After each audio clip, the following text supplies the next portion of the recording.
은혜로운 귀한 찬양 감사합니다. 이제 성경 말씀을 봉독하겠습니다. 오늘 우리에게 허락하신 하나님의 말씀은 신약성경 누가복음 2장 1절부터 7절까지의 말씀입니다. 누가복음 2장 1절부터 7절까지의 말씀을 우리 다 같이 교독하겠습니다. 2장 1절입니다. 그때 가이사 아구스토가 영을 내려 천하로 다 호적하라 하였으니 이 호적은 구레뇨가 수리아 총독이 되었을 때에 처음 한 것이라. 모든 사람이 호적하러 각각 고향으로 돌아가매 요셉도 다윗의 집 족속이므로 갈릴리 나사렛 동네에서 유대를 향하여 베들레헴이라 하는 다윗의 동네로 그 약혼한 마리아와 함께 호적하러 올라가니 마리아가 이미 잉태하였더라. 거기 있을 때에 그때 해산할 날이 차서 함께 읽습니다. 첫 아들을 낳아 강보로 싸서 구유에 누였으니 이는 여관에 있을 곳이 없음이러라. 아멘. 할렐루야. 이 성탄의 복된 계절에 우리 온 성도들 정말 영적으로 정서적으로 육신적으로 균형 있는 샬롬의 평강이 여러분들의 임하기를 바랍니다. 저는 제 생애를 돌아보면 1년의 가장 아름다운 시간이 언젠가 이 성탄의 계절이 어릴 때부터. 그래, 왜 그랬을까? 그래 보니까 성탄을 기억하면 늘 참 기대감이 있고, 그 다음에 따뜻함이 있고, 또 설렘이 있고, 또 신선함이 있고, 꿈과 회복을 주시는 기간이다. 저는 그렇게 은혜를 받았습니다. 여러분은 어떠세요? 네.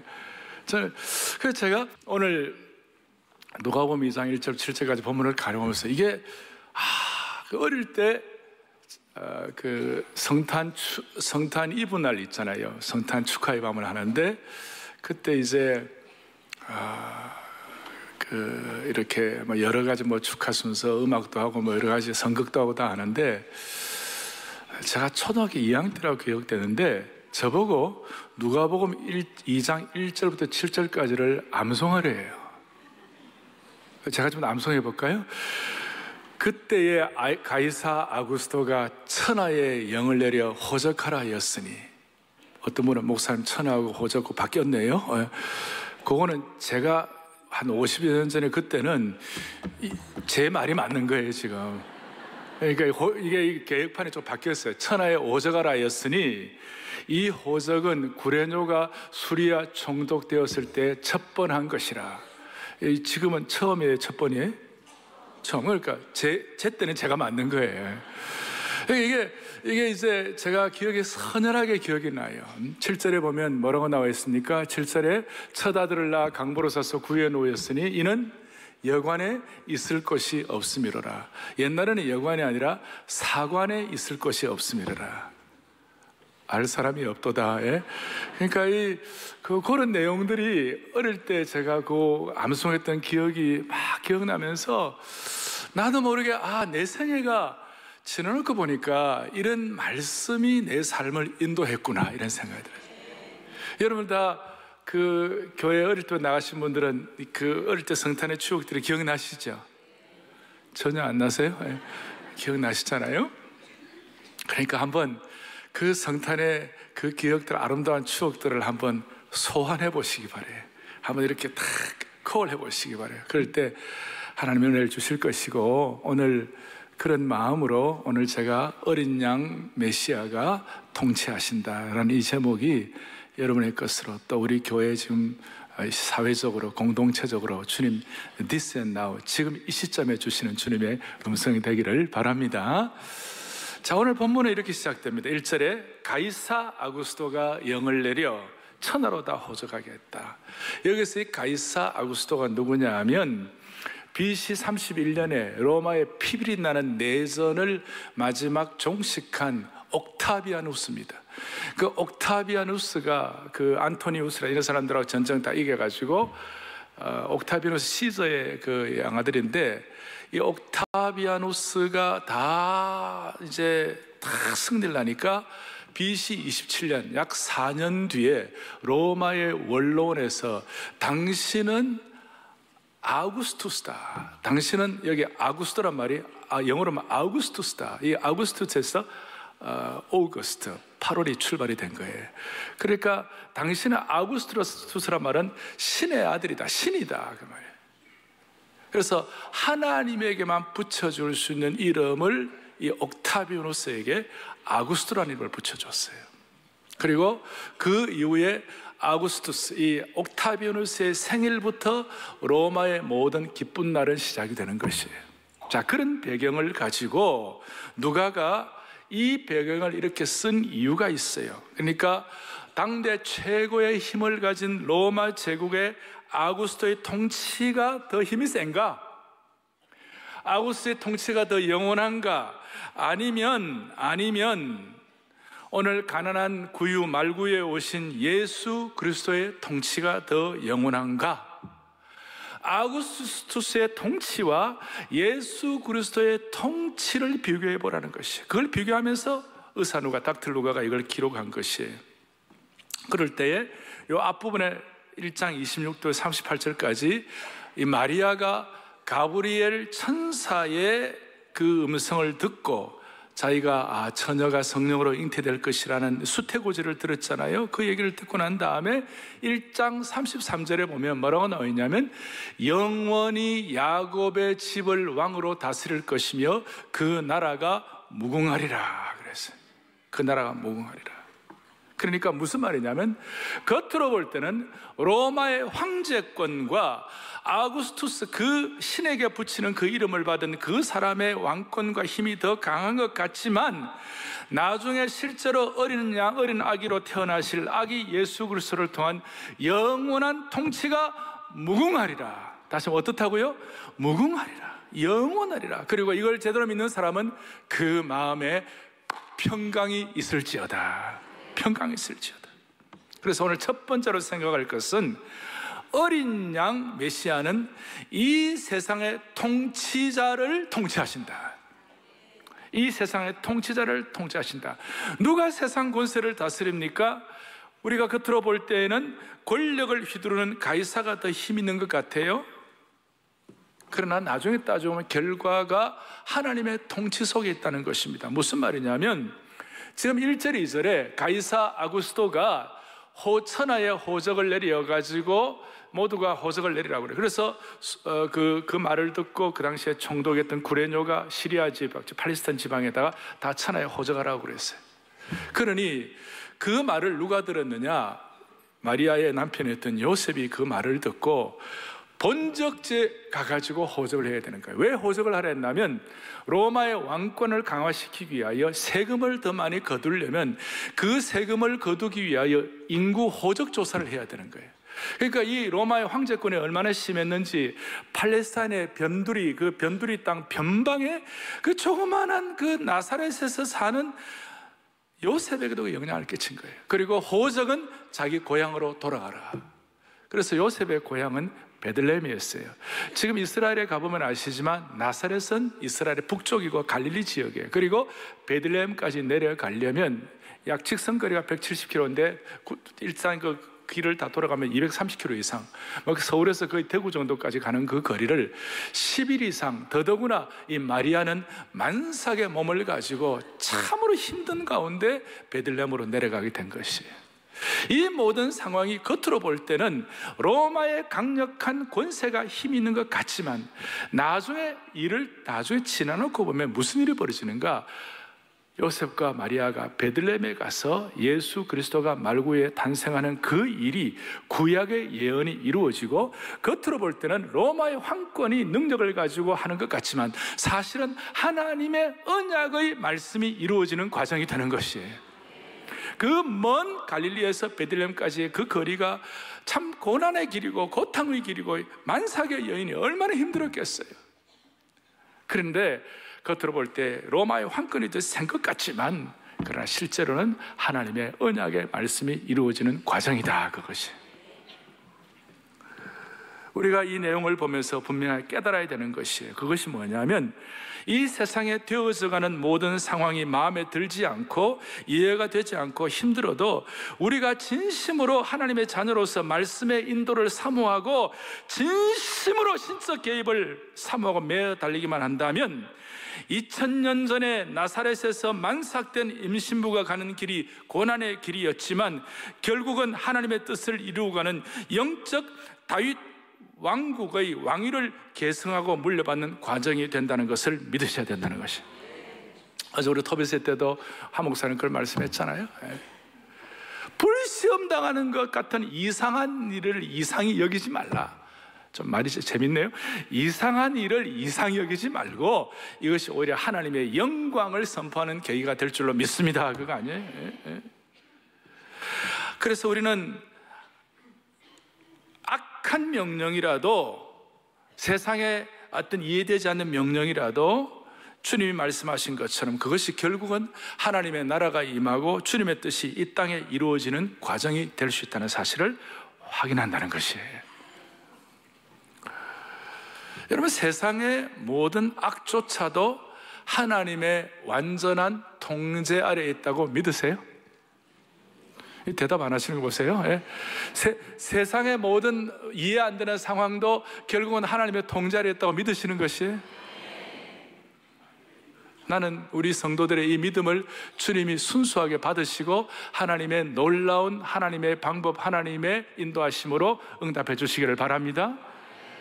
우리가 이 땅에 사는 동안에 사실 하나님이 악한 것들을 사용하신다는 개념은 쉽게 이해할 수가 없어요. 아니, 악을 제거하면 그만인데 왜 선하신 하나님께서 악을 세상에 허용하시고 그것을 그렇게 그냥 두신다는 것, 이거 어떻게 보면 논리적 모순처럼 들려요. 그런데 그 모순처럼 보이고 느껴지는 것은 우리가 전체를 바라보지 못하고 전체를 못 보는 어떤 그런 유한한 인간의 한계이기 때문에 그런 것이에요. 그런데 이런 것들을 우리가 그대로 하나님 주신 말씀으로 믿고 전체를 보게 되면 달라진다는 것이에요. 우리가 불완전한 인간이기에 악도 사용하시는 하나님의 크신 경륜과 신비를 지금은 다 이해할 수가 없어요. 그러나 욥기 12장 16절에 보니까 주께서 이런 말씀을 하시는 거예요. 능력과 지혜가 그에게 있고, 그 다음 뭐예요? 속은 자와 속이는 자가 다 누구에게 속한 거예요? 하나님께 속한 거예요. 여러분 믿으십니까? 선인과 악인이 다 한 가지로 하나님의 섭리적 지배에 있음을 믿어야 한다는 것이. 악한 정치가 하만이 이스라엘 백성들을 다 죽이려고 다 계획을 했어요. 그리고 이스라엘 백성들 전체가 며칠 동안 금식을 해야 할 정도로, 죽으면 죽으리라 할 정도로, 그런 각오를 할 정도로 심각한 상황이었어요. 그런데 하나님은 그것을 완전히 바꾸시고 에스더로 하여금 시대를 일깨우고 시대에 쓰임받는 종으로 만들어 주신 것이에요. 출애굽할 때에 그 바로왕이 얼마나 폭력적이고 악한 왕이었어요. 그런데 그 악한 바로왕의 괴계조차도 출애굽의 문을 여는데 하나님이 그를 사용하신 것이에요. 만약에 바로왕이 악하게 굴지 아니하고 다 잘해주고 모든 것이 평탄하다, 좋다, 중국말로 하오 좋다, 그러면 이스라엘 백성들이 출애굽할 생각을 하겠어요? 일제시대에, 일본 제국주의 시대에 일본 사람들이 한국 사람들의 이 스피릿을 이렇게 완전히 제거하려면 어떻게 하면 되나 보니까 한국말을 없애야 되겠어요. 그래서 한국말을 없애려고 한국말 우리 조선말 말살 운동을 벌였는데, 그러다 보니까 무슨 일이 벌어졌냐, 그 당시에 한국말로 제대로 되어 나와 있는 게 성경밖에 없었어요. 그래가지고 성경을 가지고 한국말을 공부를 하고 이러다 보니까 그 성경부를 통하여 한국교회의 부흥의 초석이 된 것이에요. 그리고 문명률이 대치되게 된 것이에요. 다시요, 알 사람이 알도다. 하나님의 큰 경륜이 있는 거예요. 저는 요한복음 11장을 보면서 나사로의 죽음과 부활 사건이 있어요. 거기에 볼 때 우리가 이해되지 않는 본문이 있어요. 나사로의 무덤 앞에 예수님이 가셔가지고 통분히 여기셨다. 주님이 통분히 여기셨다. 11장 38절에 이에 예수께서 다시 속으로 비통히 여기시며 무덤에 가시니 무덤이 굴이라 돌로 막을, 나사로의 무덤에 이제 죽은 지 나흘 됐으니 가셔서 그랬어요.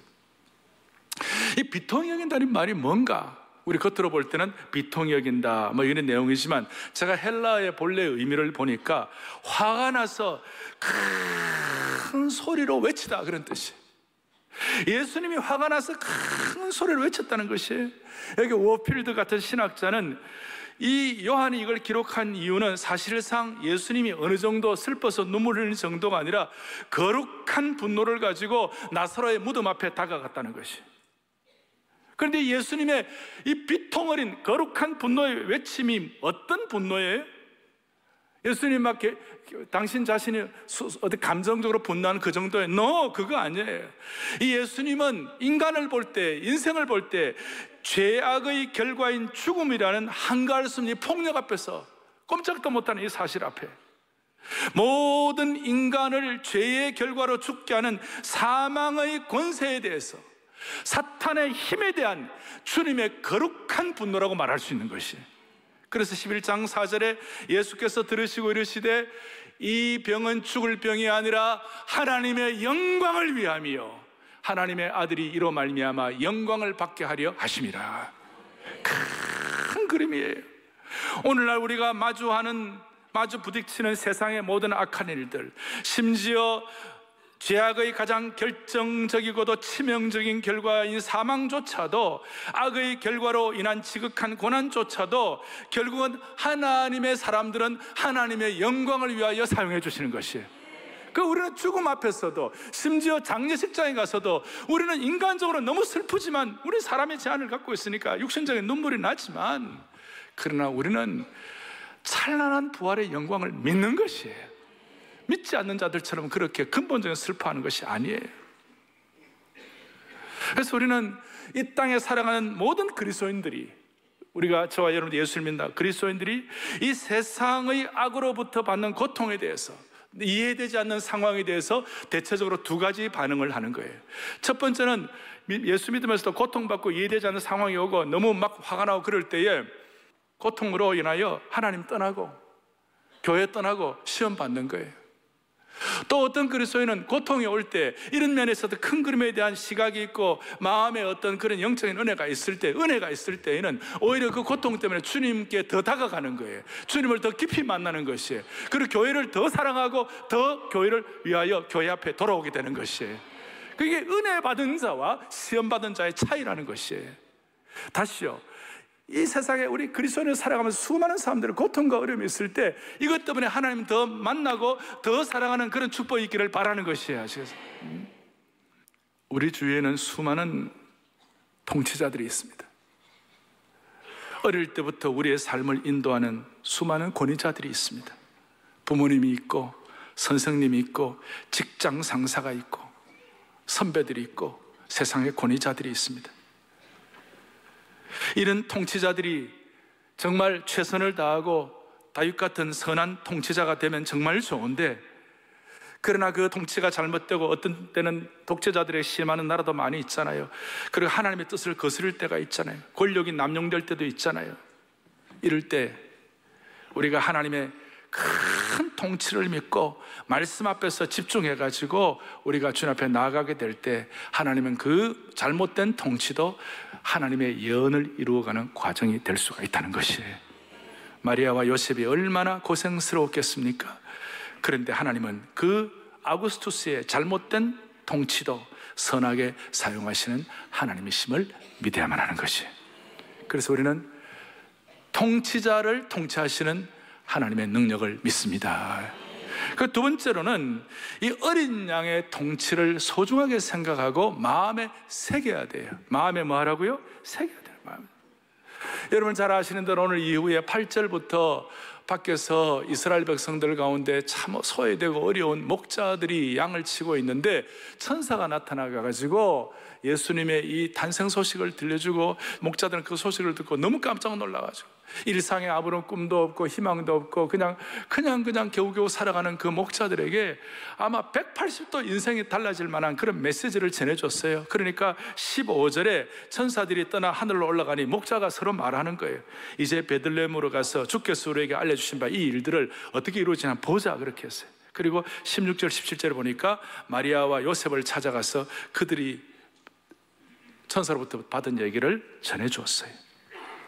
그러니까 오늘 19절, 2장 19절에 시작. 마리아는 이 모든 말을 마음에 새기어 생각하느라. 자, 마음에 어떻게 했다고요? 새기어 생각. 오늘 이 예배를 드리는 모든 성도들, 오늘 이 메시지가 여러분들의 마음에 하나님의 말씀으로 새겨지기를 원합니다. 우리는 시간과 공간의 제한을 받는 인생이에요. 그래서 하나님의 시공의 제한을 받는 인생에게 하나님이 그 시공 속에 말씀으로 들어오셔서 우리에게 말씀하실 때 그걸 새기면 하나님이 기적을 일으켜 주시는 것이에요. 앞에 1장에서는 가브리엘 천사가 수태고지 그걸 말했을 때 마리아가 주의 여종이오니 말씀대로 내게 이루어지이다, 그렇게 마음에 새겼어요. 그리고 목자의 말을 들었을 때도 마음에 새기셨어요. 마리아의 입장에서는 참으로 황당한 일이 벌어진 거예요.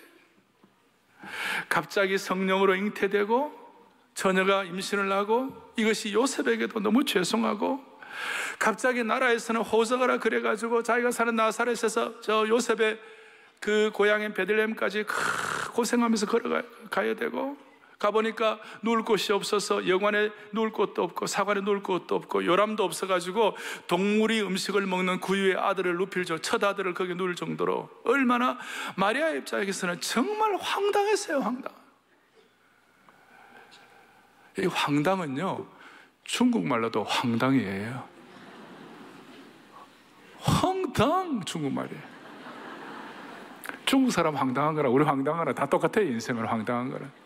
마리아 입장에서는 황당해. 제가 마치고 중국 사람에게 물어봤어요. 오늘 황당하니까 황당 그래요. 얼마나 마리아 입장에서 황당한 일이었겠어요. 오늘 우리 주위에 마리아처럼 해결하지 못한 산적한 문제들이 많을 수 있어요. 어떻게 보면 지금 우리 가정이나 우리 개인이나 당면한 문제를 우리 힘으로 도저히 풀 수 없는 그런 난제들이 있을 수도 있어요. 2000년 전 이 당시에도 시대적 난제가 많았어요.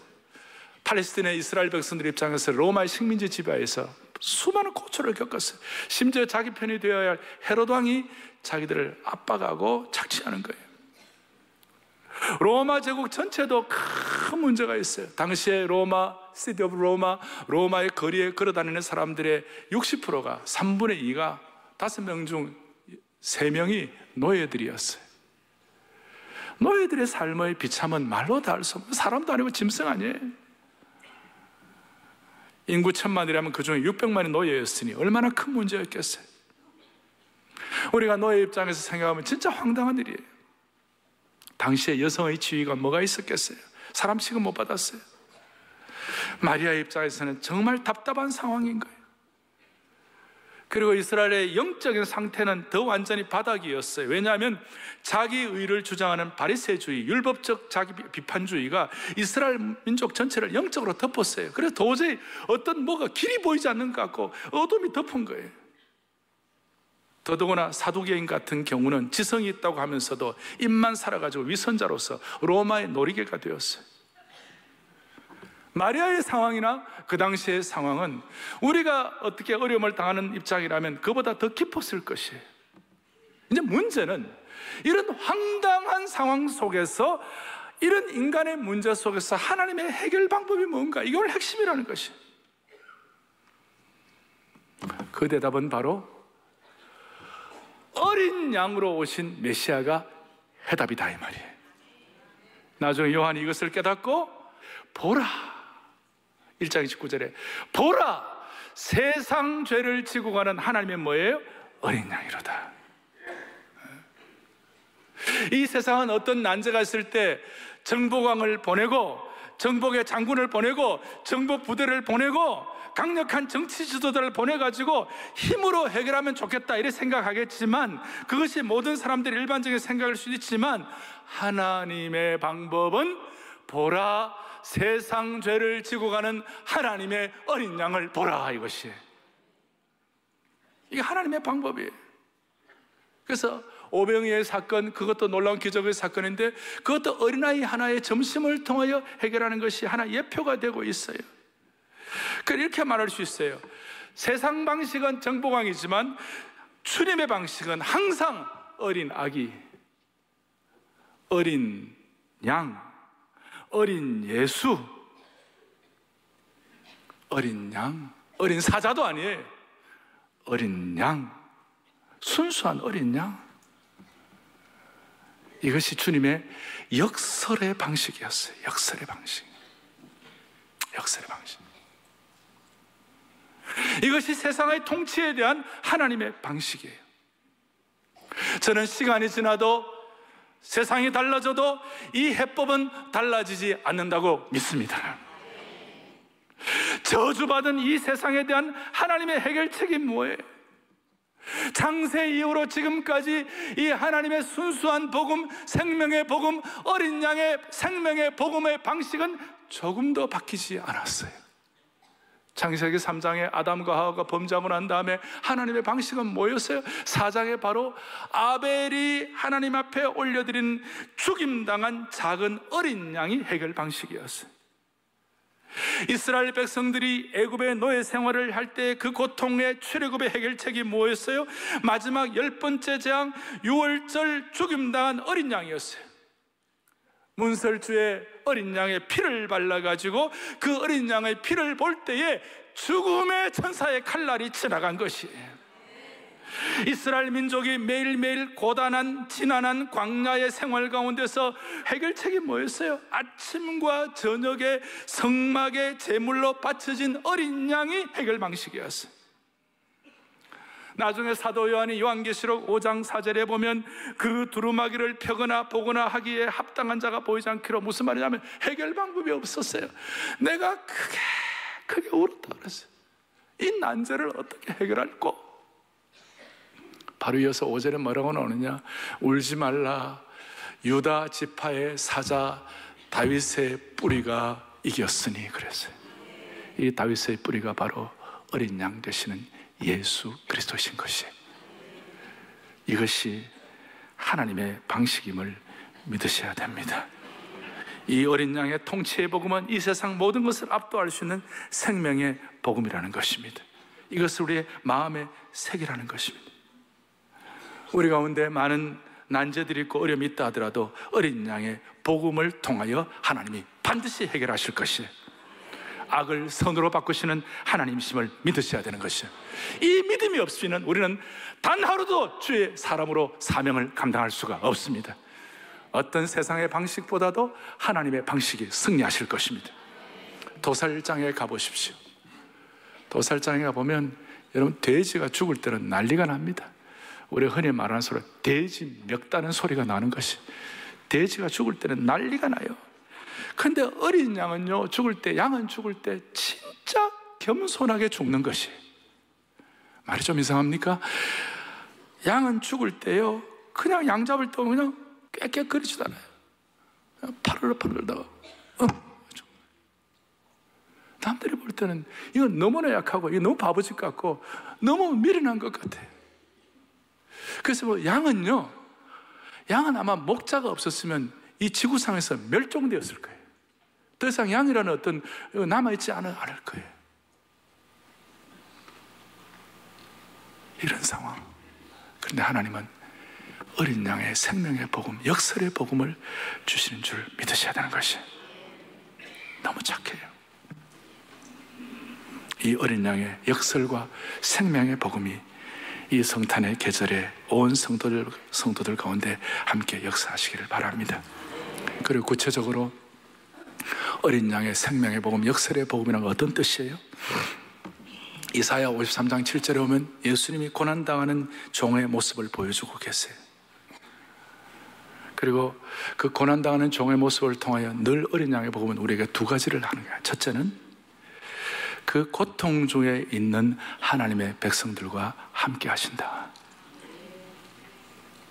어린 양의 생명의 복음은 고통 중에 있는 하나님의 백성들과 함께 하신다. 두 번째로는 어린 양의 유월절 어린 양의 피의 복음은 항상 하나님의 나라의 역사를 새롭게 시작하는 원년이 된다. 새롭게 시작하는 터닝 포인트가 된다. 출발점이 된다. 그걸 여러분들이 믿으시기 바랍니다. 어린 양의 복음이 우리 앞에 놓인 수많은 문제와 어려움을 해결하는 유일한 길이 되는 이유는 그 상황 속에서 고통 속에, 진짜 고통 속에 있는 그 고통 가운데 함께 하시는 어린 양의 복음의 능력을 저희들이 믿기 때문입니다. 아마 우리 교회가 모든 것들이 다 승승장구하고 모든 것들이 더 잘 됐다면 아마 이런 주님의 어린 양의 이 고통 중에 함께 하시는 어린 양의 복음의 능력을 덜 삼으실지 몰라요. 우리 성도들 가운데 개인적으로 힘들고 어려워가지고 문제 해결이 안 돼갖고 진짜 심각하다면 그 어린 양의 고통의 복음이 더 와닿을 거예요. 잘 나가는 분은 덜 할 거예요. 두 번째로는 이 어린 양의 복음은 유월절 어린 양의 피가 이스라엘 백성들의 출애굽의 원년이 되었듯이 우리로 하여금 새로운 시작을 할 수 있도록 만들어 주시는 것이에요. 그래서 오늘 개인적으로 경제적으로 모든 것도 힘든 분들은 오늘 딱 어린 양의 복음을 믿으시고, 주여 이 시간 내 인생에, 오늘 이 예배 이 시간 2018년 12월 이 시간이 내 인생의 새로운 원년이 되게 하실 줄로 믿습니다. Not by my power, 내 능력이 아닙니다. 이것은 바로 어린 양의 복음의 능력인 줄 믿습니다. 이걸 순수하게 믿을 때 하나님이 지금부터 일하실 것이에요. 이것이 믿음이에요. 지금 당장은 가이사 아구스토가 이기는 것 같고, 지금 당장은 헤롯의 포갑 정치가 승리하는 것 같고, 지금 당장은 세상이 이기는 것 같지만 우리는 어린 양이 통치하신다는 복음을 소유할 때에, 우리 온 교우들이 이걸 소유할 때에 하나님이 이 세상도 통치하시고 우리의 삶도 하나님이 인도해 주실 것이에요. 여러분들을 얽어매고 있는 삶의 난제가 뭔지 한번 생각해 보세요. 많은 것들이 있을 거예요. 관계의 아픔도 있을 수 있고 수많은 중독 증세들, 경제적 압박도 다 있을 것이. 그때 어린 양의 능력을 선포하시기 바랍니다. 조지 프레드릭 핸델이 있었어요. 24일 만에 메사이아를 작곡을 해서 잘 아실 거예요. 가장 어려울 때 24일 만에 주옥 같은 메사이아를 했어요. 거기 보면 죽임당하신 어린 양이 있어요. 그 죽임당하신 어린 양 마지막에 클라이맥스예요. 그 죽임당하신 어린 양이 어떤 능력을 보여주는지 조지 프레드릭 핸델은 메사이아를 통해서 고백을 하고 있어요. 죽임당하신 어린 양. 그걸로 끝이 아니에요. 찬송과 존귀 영광 모든 것이 주께로부터 그 보좌에 앉으신 찬송 존귀 영광. 죽임당하신 어린 양인데 그 이후에 찬송과 존귀 영광 모든 것이 주께로부터. 찬송 존귀 영광, 우리가 그것을 믿는 것이에요. 오늘 이 어린 양의 복음이 우리 적용으로 여러분들의 삶의 모든 영역에 미치기를 바랍니다. 자, 정리를 하겠습니다. 누가복음 1장 2장 전체를 통하여 우리가 경험할 수 있는 삶의 모든 영역들을 다 예표로 다 보여줬어요. 먼저는 사가랴와 엘리사벳이 누가복음 1장이 나옵니다. 사가랴와 엘리사벳은 무자한 늙어까지 자식이 없었어요. 여러분, 우리가 자식이 없고 가정적으로 힘든 분들에게 어떤 일을 보여줄지 하나의 표상이 되고 있어요. 그 다음에 마리아는 이 처녀가 17세 같은 얼마 안 되는 이 어린 처녀가 이런 황당한 일을 당했는데, 우리 젊은이들 가운데 앞길이 보이지 않고 황당한 일을 당했을 때 어떻게 하면 좋을까? 목자들은 오늘날 뭘 상징합니까? 오늘 이 시대에 살아가는 모든 직업인들, 모든 직장에서 고통당하는 모든 군상들을 다 상징하는 거예요. 뒤에 보면 시몬과 안나가 나와요. 시몬과 안나는 오랫동안 평생을 메시아를 기다렸어요. 그런데 특별히 안나는요 84세인데 84세에 예수님을 만났어요. 그러니까 저는 그렇게 생각했어요. 84세가 그녀에게서는 인생의 하이라이트가 된 것이에요. 노년기에도 시몬 같은 경우는 이 어린 양 되시는 메시아를 가슴에 안고 자기도 모르게 찬송이 나온 것이에요. 여러분, 오늘 우리가 이 내용들을 가슴에 안고 시몬처럼 안나처럼 나이가 들든 젊을 때는 상관없이 마음에 새기고 이것을 찬송하면 누가복음 1장 2장 전체를 관통하는 핵심은 기쁨이에요. 강력한 기쁨이 선포되는 것이에요. 어떤 기쁨이 선포되는지 아세요? 1장 14절에 뭐가 나와요? 너도 기뻐하고 즐거워할 것이요 많은 사람도 그의 태어남을 뭐하라고요? 기뻐하라. 1장 44절에 내 복중에서 기쁨으로 뛰어놀았도다. 1장 47절에 하나님 내 구주를 뭐예요? 기뻐하면. 2장 10절에 큰 기쁨의 좋은 소식, 어린 양의 생명의 복음의 통치는 모든 사람에게 참된 기쁨을 가져다 주고 소멸하지 않는 기쁨을 가져다 주는 줄로 믿는 것이에요. 사랑의 교회는 오랫동안 준비했어요. 40주년 기념으로 우리가 해야 할 여러 가지 사역 중에 하나가, 우리 온 교회가 원래 성탄 시즌에는 칸타타 이런 거 그만두고 메사야를 한번 연주하자, 메시아를 한번 연주하자. 그래서 이번 22일 날, 이번 토요일 날 오후 5시에 무슨 일이 벌어지는가? 우리 교회 300명의 전문 찬양대원들과 그 다음에 7,000명의 성도들이 모여가지고 무슨 일을 하는가? 주님을 찬양할 것이에요. 죽임당하신 어린 양을 찬송할 것이에요. 그리고 어린 양을 찬송하는 이 복음, 예수님의 탄생과 부활까지 이르는 메사야 24일 동안 온 곡을 작곡했던 이 조지 프레드릭 핸델이 가졌던 그 클라이맥스 중에 하나가 44번 핸델의 메사야였고, 또 하나는 죽임당하시는 이제 마지막 53번이에요. 핸델의 메사야가 뭐예요? 할렐루야라는 거예요. 그 어린 양 되시는 그 주님이 이 세상을 통치하시는도다. 할렐루야. 전능왕이 우리의 삶을 인도하시는도다. 할렐루야. 그래, 그 할렐루야를 보니까 소프라노, 엘토, 테너, 베이스 파트가 있는데, 어제도 우리 베이스 연습했거든요. 테너 연습했거든요. 베이스 파트만 44번 할렐루야에서 할렐루야를 몇 번, 할렐루야 할렐루야 전능의 주님 다 할렐루야 하는, 그게 보니까 베이스 파트만 45번이에요 그러면 7,000명이 45번을 할렐루야를 하면 몇 번이에요? 31만 5천 번이에요. 그러면 지난 토요일, 어제 토요일, 이번 토요일 새벽, 그리고 20일 날 또 할 거예요. 그러면 7,000여 명이 할렐루야를 4번 걸쳐서 계속 연습하면 130만 번이에요. 별로. 여러분, 130만 명을 우리가 할렐루야를 외칠 때 첫 번째 성탄의 기적이 일어날 것이에요. 여러분, 이것을 믿는 것이 믿음이고 신앙이에요. 교회 모든 주의 권속들, 순자님들, 교회 모든 주의 성도들 모두가 다 이 하나님이 하실 할렐루야를 통하여 이루실 주님의 일을 믿으시자고요. 130만 번. 그리고 다시 한번 죽임당하신 어린 양, 찬송과 존귀 영광 모든 것이 주께로부터 그 보좌에 앉으신 찬양대, 찬송 존귀 영광. 아니 사장들 맞아, 우리 모두가 다 찬송 시작. 찬송 존귀 영광.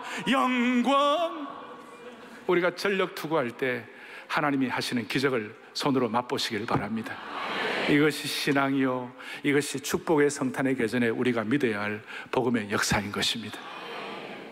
어린 양 사자도 아니고 어린 양의, 어린 사자다 어린 양의 생명의 복음이 온 교우들 머리끝부터 발끝까지 스며들기를 바랍니다. 할렐루야. 가슴에 손을 얹겠습니다. 하나님 아버지, 이 모든 상황 가운데서 주님이 인도하여 주시옵소서. 어린 양의 통치가 있게 하여 주시옵소서. 고통 중에 함께 하시고 우리의 삶의 새로운 원년이 시작되게 하여 주시옵소서. 하나님 아버지, 주님의 새로운 길을 열어 주시옵소서. 간절한 성탄의 은혜를 주여 성탄의 은혜를 달라고, 그리고 어린 양 메시아 되신 능력을 가지고 화해하고 용서하는 또한 기적도 일어나게 하여 주시옵소서. 그래서 주여 성탄의 은혜 달라 크게 두 번 외치고 간절한 마음 주나 메어 달리기를 다 같이 기도하겠습니다. 주여 성탄의 은혜를 주어. 한 번 더요. 주여 성탄의 은혜를 주옵소서. 하나님 아버지, 이 모든 것 가운데 주님이 역사하시고 일하셔서 하나님께서 이끄시는 것을 우리가 맛보고 체험하는 영광스러운 은혜가 넘치게 하여 주시기를 원하옵나이다. 하나님 아버지, 모든 일들을 주님이 일하시고,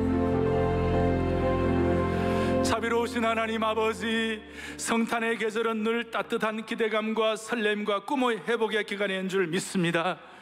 6월절 어린 양 생명의 복음 때문에 우리 모두의 고통과 고난도 극복되게 하여 주시옵시고, 새로운 신앙 출발의 원년이 되게 하여 주시옵소서.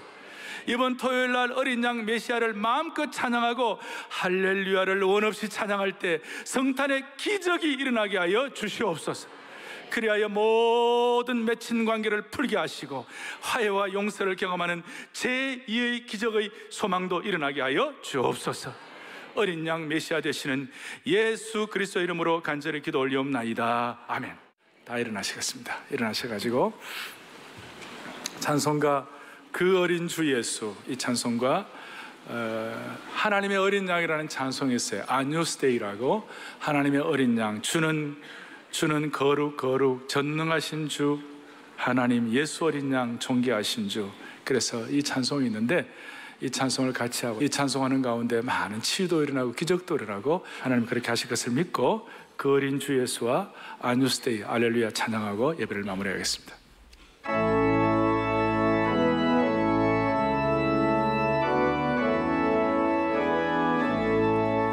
그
지난 8일 믿음의 4대가 함께하는 토요비전 새벽예배에 사랑의 교회가 설립한 국제구호개발 NGO인 사랑광주리 창립 4주년을 축하하며 감사 예배를 드리는 시간이 마련됐습니다. 나의 마음속에 온전히 이 땅의 동과서 남과 북이라는 제목으로 사랑광주리, 이웃사랑선교부, 북한사랑선교부 연합찬양대의 찬양이 올려졌습니다. 이어 박은찬 학생, 이지형 자매, 최현민 안수집사가 한라에서 백두까지 온 민족이 하나님을 믿고 속히 통일이 오기를 소망하며 간절히 기도를 드렸고 탈북자 한송이 자매의 특별 간증으로 복음적 평화 통일의 시급함을 절실히 느낄 수 있는 시간이 됐습니다. 오정현 담임 목사는 이사야 7장 14절 말씀으로 두려움이 올 때 굳게 믿어야 굳게 설 수 있음을 강조하며 세상 틀에 갇혀 있지 말고 전체를 바라보는 눈, 인간적인 한계를 뛰어넘는 하나님의 영광을 바라보는 눈으로 보아야 한다고 말했습니다. 말씀 암송 후 교회 현안에 관한 Q&A가 이어지며 성도들의 궁금증과 대처 방안 등을 공유한 이번 토요 비전 새벽 예배는 2018년 감사보고와 더불어 교회의 모든 무거운 짐이 벗어지기를 온 성도들이 함께 뜻을 모으고 뜨겁게 기도하는 자리가 됐습니다.